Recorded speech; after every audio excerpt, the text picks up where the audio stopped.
Usos del lenguaje. Vamos a hablar del texto de Carlos Nino. Carlos Nino, a su vez, cita a Genaro Carrió en sus notas sobre derecho y lenguaje. La finalidad de Carlos Nino es hablar del lenguaje prescriptivo para luego ir a normas y luego a normas jurídicas. Nosotros vamos a hacer ese mismo recorrido, pero nos vamos a detener en normas éticas. El autor habla de lenguaje. Queremos aclarar que cuando se habla de lenguaje puede significar varias cosas distintas. Por ejemplo, Saussure habla de lengua o habla y las diferencias. Y habla de lenguaje y dentro del lenguaje, lengua o habla. También se puede hablar de idioma, pero esta palabra no aparece en algunas lenguas, por ejemplo. Sí aparecen en español, pero no en otras lenguas, y entonces hay un problema con la bibliografía, porque esa palabra no aparece. Y entonces hay un problema en cuanto a las definiciones. Y bueno, y entonces depende si uno acepta la definición de Saussure o no. Puede entender la palabra lenguaje de una forma o de la otra. También depende el campo de conocimiento. La lingüística puede entenderla de cierta manera y hay muchas teorías lingüísticas. Las teorías tradicionales, las que nosotros estamos en contacto porque son hegemónicas en la formación en nuestro país, son las que tienen como base a Saussure y son estructuralistas, pero son discutidas, ¿no? a nivel de la lingüística en general, porque hay otras teorías. Entre lo que discute a la lingüística es la pragmática. La pragmática es aplicar la lengua al mundo, porque uno de los problemas con Saussure es que la lengua es formal y no se sale de la lengua y no se puede ir al mundo. La pragmática intenta hacer esto y discute con la lingüística. Entonces hay lingüistas que dicen que una parte de la lingüística es la pragmática y los mismos pragmáticos dicen no, la pragmática es una disciplina diferente que la lingüística.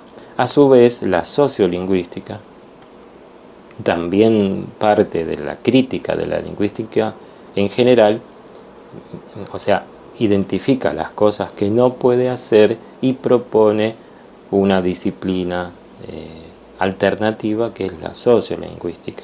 La sociolingüística a su vez produce también otra lingüística, otros campos de discusión y entonces se puede ver, relacionar o hablar de la lengua desde la filosofía, desde la psicología, desde la antropología, la sociología. Bueno, depende de qué lugar se concibe la lengua de distinta manera y inclusive la semiótica, de la cual no hablamos, es también otra forma, entiende la lengua de otra manera y esa tradición va a decir que el lenguaje es otra cosa. Muy similar, no es que define algo tan distinto, pero bueno, utiliza también la palabra lenguaje. Recuerden que la semiótica viene de Peirce y en realidad hay como dos tradiciones, la de Saussure y la de Peirce. Bueno, pero en definitiva, nosotros, hechas todas estas aclaraciones, nosotros vamos a utilizar la palabra lenguaje tal cual como la utiliza el autor, solamente porque lo utiliza así el autor y no porque nos comprometamos semánticamente con esa forma de significar lenguaje. Uso informativo. Se da cuando se utiliza el lenguaje para describir ciertos estados de cosas. De las oraciones que tienen esta función se dice que expresan una proposición. Y retengan este concepto de proposición. Solo de ellas tiene sentido predicar verdad o falsedad. Cuando se habla de verdad o falsedad, se está haciendo referencia a que puede ser un dato empírico, es decir, buscarlo en el mundo y verificar si sucedió o aconteció. Ejemplos. Ya pasamos por esta situación, solo las de arriba son legales, se da entre locales y forasteros, no es cierto. En todos estos casos, y ahí obviamente los ejemplos son infinitos, los busqué porque claramente ¿no? Parece que no dan demasiados datos. Para que separen el concepto de informativo de que dan mucha información, porque obviamente no están dando demasiada información, pero todo hace referencia a algo que puede verificarse y por lo tanto ser verdad o falsedad. Ya pasamos por esta situación, no es cierto, nunca pasamos por una situación similar, solo las de arriba son legales, no es cierto, las de arriba son ilegales y las de abajo, sea lo que sea de lo que esté hablando, y las de abajo sí son las legales, o no hay ninguna legal. Se da entre locales y forasteros, no se da, no hay nada de eso que se supone que está hablando, se evidencia entre locales y forasteros. O directamente no es cierto, o lo que dijiste no es cierto. Y se supone que lo estoy llevando al mundo. Uso expresivo. Consiste en emplear el lenguaje para expresar emociones o provocarlas en el interlocutor. Ejemplos. Maravilloso. Otra vez la terrible torpeza. Y esos palpitantes labios. Fíjense que está los signos correspondientes, pero no es ni suficiente ni necesario que estén. Acá maravilloso claramente expresa una emoción. Otra vez la terrible torpeza también, ¿no? Son emociones distintas. Y en el tercero, como ven, no hace falta que estén los signos. Uso interrogativo. La función es la de requerir información del interlocutor. En cierta forma se lo puede subsumir dentro del uso directivo.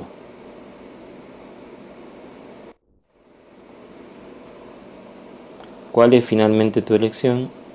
¿Qué tanto se puede perder en este juego? Estaría interesado en escuchar tu versión de los hechos.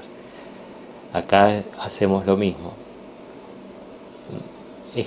Aquí están los signos presentes correspondientes del uso interrogativo, pero en el punto 3 no es necesario, por lo tanto no es ni suficiente ni necesario la presencia de estos signos para que estemos hablando de uso interrogativo. Uso operativo. Se caracteriza por el hecho de que pronunciar ciertas palabras en determinadas condiciones implica realizar la acción a la que estas palabras se refieren. Así decir en ciertas condiciones, juro decir la verdad, prometo pagar o bautizo a este niño con el nombre de Juan, consiste precisamente en realizar las acciones de jurar, prometer y bautizar. El uso operativo al contrario de los tres usos anteriores, parece más raro, porque el uso informativo, el expresivo y el interrogativo lo vienen viendo desde la escuela primaria. En cambio, este uso operativo es interesante porque ya empieza a ser un uso que implica intervenir en el mundo. Determinadas condiciones. Esto es, y la pragmática trabaja mucho con esto de uso operativo. Determinadas condiciones, en ciertas circunstancias, el mundo, el contexto, es importante para este uso operativo.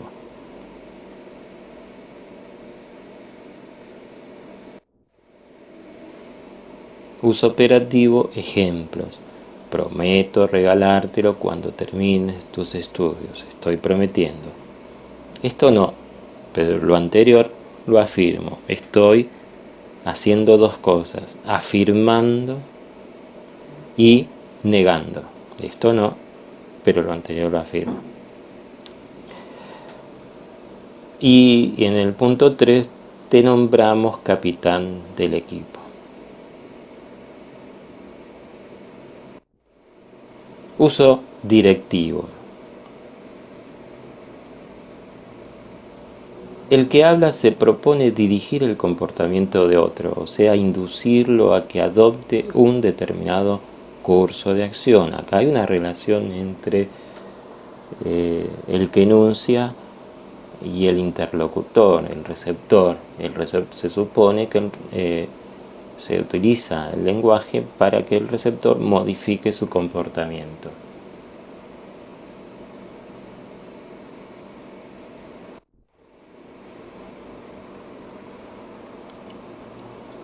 Acá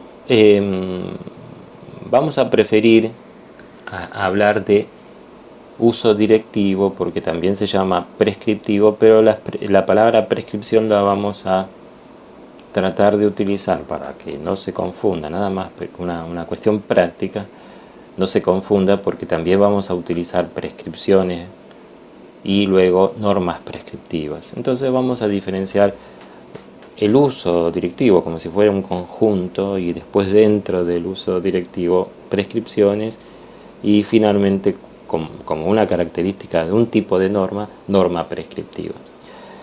Y recuerde que prescripción es orden. Bueno, pero lo que acá ven es el esquema de que el uso, ¿no? que muestra que el uso directivo puede ir de un arco y como es una relación con otras personas, donde la relación de fuerza, que pueda inducir, necesita fuerza, necesita autoridad, es de menor a mayor. La gradación empieza en suplicar, o sinónimos, ¿no? Rogar, sugerir, ya en recomendar está a mitad del arco. Aconsejarse, aconseja a un igual. Solicitar, pedir, ya se está pasando para el otro lado. Reclamar, indicar y lo más fuerte es ordenar, mandar e imponer.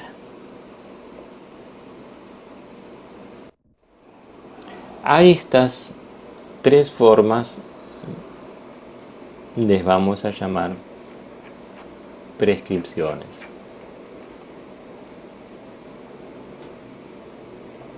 De todos los tipos de directivas, los que están relacionados con las normas son los que tienen mayor fuerza, es decir, las órdenes, los mandatos y las imposiciones.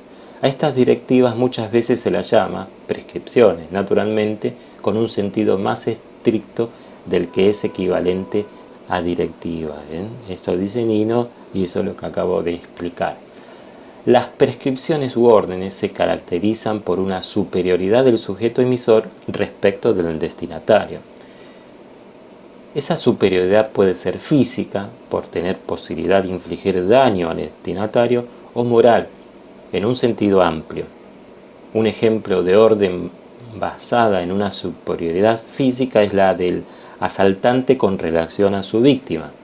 Un caso de orden basado en la superioridad moral es el de un predicador religioso con respecto de los feligreses.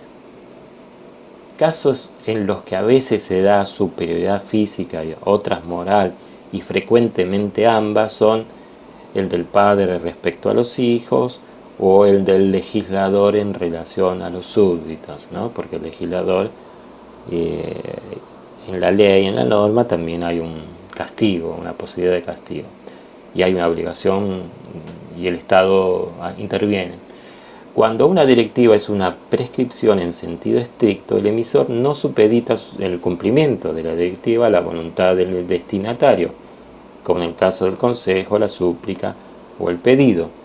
Si el destinatario explica su desobediencia a una prescripción diciendo no quise hacerlo o tengo una opinión distinta, esta no será vista por el emisor como una explicación admisible, sino como un desafío a su autoridad.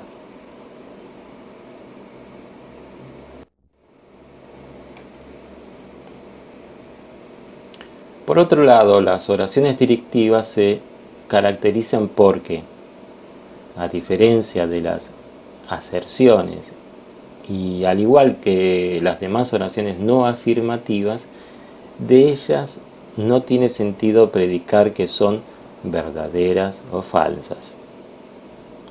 De una prescripción se puede predicar que es justa o injusta, conveniente o inconveniente, oportuna o inoportuna, racional o arbitraria, eficaz o ineficaz, pero no que es verdadera o falsa, pues estos últimos atributos implican una relación entre una aserción, es decir, una afirmación, sobre un estado de cosas y la realidad, y las directivas no están destinadas a dar información respecto de la realidad. El que una expresión lingüística sea o no una directiva es en buena medida independiente de que la oración, desde el punto de vista gramatical, esté en modo imperativo. Al usar el verbo en oración en modo imperativo es un buen recurso para expresar la intención de dirigir el comportamiento del destinatario, pero de ningún modo es una condición necesaria ni suficiente para que una oración exprese una directiva. Puede formularse una directiva mediante una oración en indicativo, por ejemplo, le conviene estudiar, o una proposición asertiva mediante una oración en modo imperativo, por ejemplo, para encender el televisor, presione el botón de la izquierda. También se suele indicar que la oración expresa una directiva utilizando determinadas palabras que nosotros vemos acá como modificadores. Están los modificadores deónticos, que son lo más importante, obligatorio, permitido y prohibido, que en las normas van a ser, es el contenido de las normas. Y están los modificadores modales como necesario, posible o imposible. Pero aquí tampoco el uso de estas palabras es condición necesaria o suficiente para que la oración exprese una directiva. Y entonces Nino habla de aquellos casos donde se describe una directiva. Lo que hace Nino es darle ejemplos de oraciones informativas, ¿no?, que tienen apariencia de una directiva. Si yo informo que algo está prohibido, voy a utilizar la palabra prohibido. Y uno puede decir, bueno, está utilizando el modificador prohibido, por lo tanto debe ser una directiva. Y no, estoy describiendo. Existe tal regla que dice está prohibido tal cosa. También lo puedo expresar directamente. Decir está prohibido tal cosa y no ser una directiva, sino que estoy informando que eso está prohibido.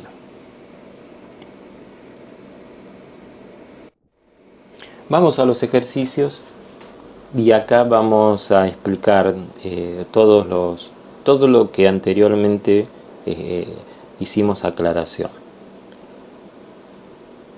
Lo primero que quiero explicar sobre los ejercicios es que las frases o oraciones es un corte artificial. Siempre hay que tener en presente, especialmente como intérprete, que no existe una frase o una oración, sino que hay que pensar en la continuidad comunicativa. O sea, un concepto, una frase viene de algún lado y va hacia algún otro lado. Y el significado se lo tiene que rastrear en esa continuidad. Sobre eso vamos a trabajar más en argumentación. Pero hay pocos casos donde una frase o una oración es autosuficiente en cuanto a su semántica. Un aforismo es un texto que cabe en una oración, en una frase. Recuerden que el texto sí es autosuficiente, ¿no? Un texto es suficiente semánticamente. Y a veces un texto puede ser larguísimo. Entonces uno simplemente cita un fragmento de un texto.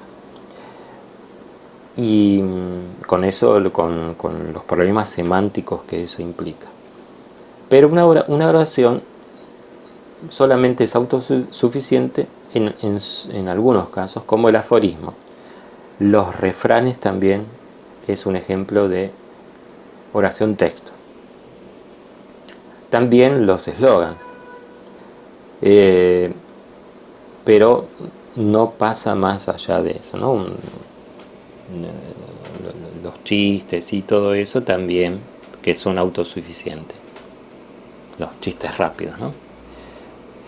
Entonces, siempre, pero en los ejercicios, excepto casos muy particulares, que sí tome algún aforismo, en general van a tener que reconstruir ese texto, porque es artificial el corte, ¿no? Y entonces por eso es amplio la interpretación y tiene que ser exhaustiva, todas las posibilidades que se les ocurra. Entonces, deseo saber si es cierto que Juan fue perseguido por sus ideas políticas. Acá deseo saber, puede ser interrogativa. Fíjense que yo estoy respondiendo a este ejercicio, pero no trato de ser exhaustivo, pero bueno, alguien puede interpretar de otra manera porque puede pensar una continuidad comunicativa anterior, o sea, que esto sea continuidad comunicativa de algún hecho que se puede imaginar distinto.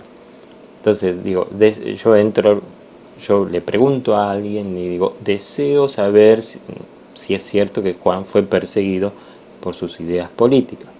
¿No? Alguien que conoce, entonces sí, fue perseguido. No. Entonces el uso que yo estoy dando es interrogativo, porque estoy esperando una respuesta. Ahora, si alguien me pregunta, ¿qué estás haciendo acá? ¿Por qué estás presente acá en la conferencia de Juan? Entonces uno contesta, deseo saber si es cierto que Juan fue perseguido por sus ideas políticas. Puede ser cierto o no, pero estoy informando. Entonces acá tenemos dos ejemplos de cómo se contesta, cómo se desarrolla una respuesta, o dos posibilidades, y tiene que ser exhaustivo. Es decir, si yo veo esas dos posibilidades, tengo que responder esas dos posibilidades. No te imaginas qué día hemos pasado. Bueno, se puede interpretar de muchas maneras y hay que interpretarlo de todas las maneras posibles. No te imaginas qué día hemos pasado, cómo se puede interpretar. Estoy informando de que lo pasé re bien, o sea que es expresivo. Puede ser descriptivo, es decir, una proposición en el sentido de que vos no te imaginas. Puedes decir, sí, me imagino, entonces es falso lo que acabas de decir. Por lo tanto, ahí uno puede ser expresivo y puede ser afirmativo o informativo.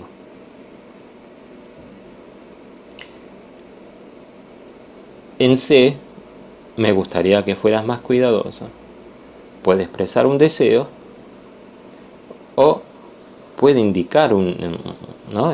Tratar de que el otro modifique. Una de las formas de justificar, como siempre, es utilizar la definición. La definición de Nino o lo que le agregamos nosotros en los audios. Y entonces con esa definición, bueno, se aplica esta definición, por lo tanto se puede hablar de uso, en este caso, de uso directivo. También puede ser informativo, está informando lo que le gustaría, pero también tiene que justificar con la definición. ¿Cuándo dejaré de lamentarme por lo ocurrido? Bueno, en este caso es una pregunta retórica. Las preguntas retóricas son retóricas porque no requieren información. Y cuando son retóricas es difícil justificar que es interrogativa. En general las preguntas retóricas son expresivas. Y este es el caso, es difícil justificar, si lo pueden justificar, pero en general las preguntas retóricas tienen esa función. Otros ejercicios. Queda usted autorizado a ausentarse de su trabajo. Y acá es lo mismo. Y fíjense que acá es imprescindible dar un contexto, porque ¿qué significa? Les doy dos ejemplos. Y en ninguno de los casos yo estoy agotando los ejemplos. Queda usted autorizado a ausentarse de su trabajo. El jefe le dice a su empleado, usted queda autorizado a ausentarse de su trabajo. Lo está autorizando, es uso operativo. Queda usted en ese acto, ¿no? en esa actuación, actualización discursiva, dirían algunos, le está autorizando. ¿Por qué no vino? Porque usted me autorizó. ¿Cómo se lo autorizó? Se lo dije. Usted me lo dijo. Bueno, eso es la autorización.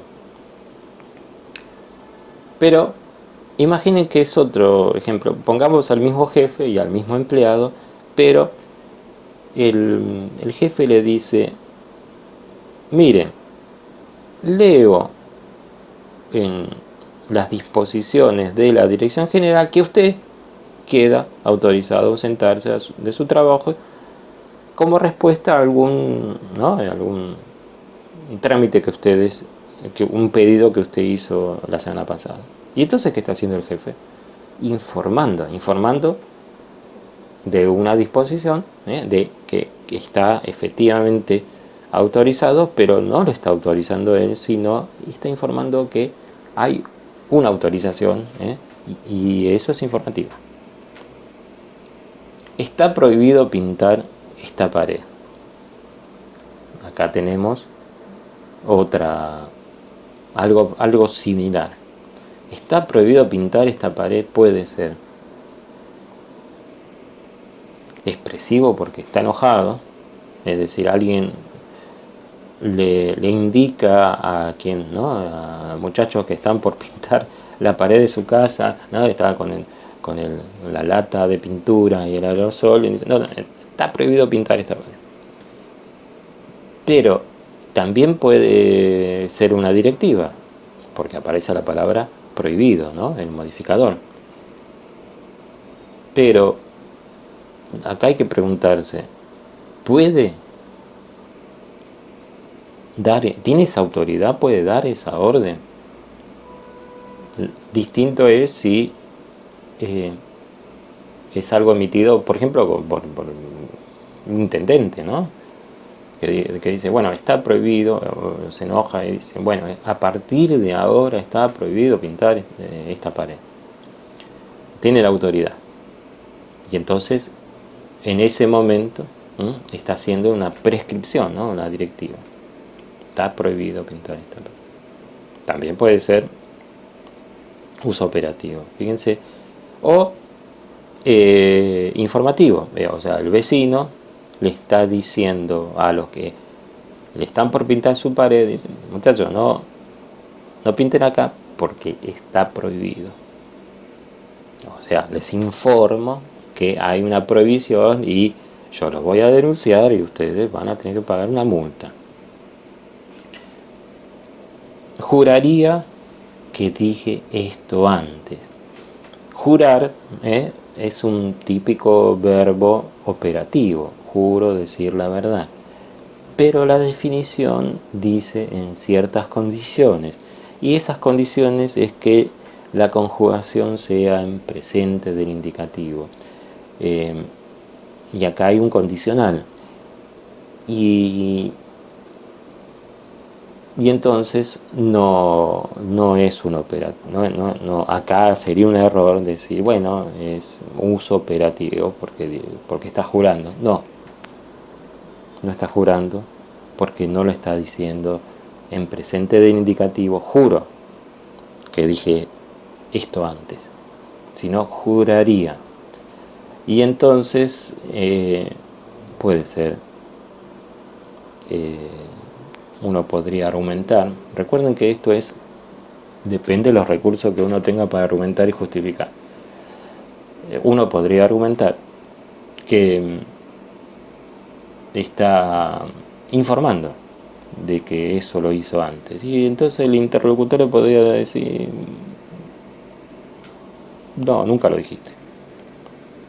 Entonces puede ser verdadero o falso, o también podría ser irónico cuando uno repite siempre lo mismo y entonces le está diciendo al interlocutor, juraría que dije esto antes cuando lo dijo recién, entonces tiene algo de expresivo, ¿no? Y si te digo que lo pienses otra vez, y esto puede ser un consejo o una orden,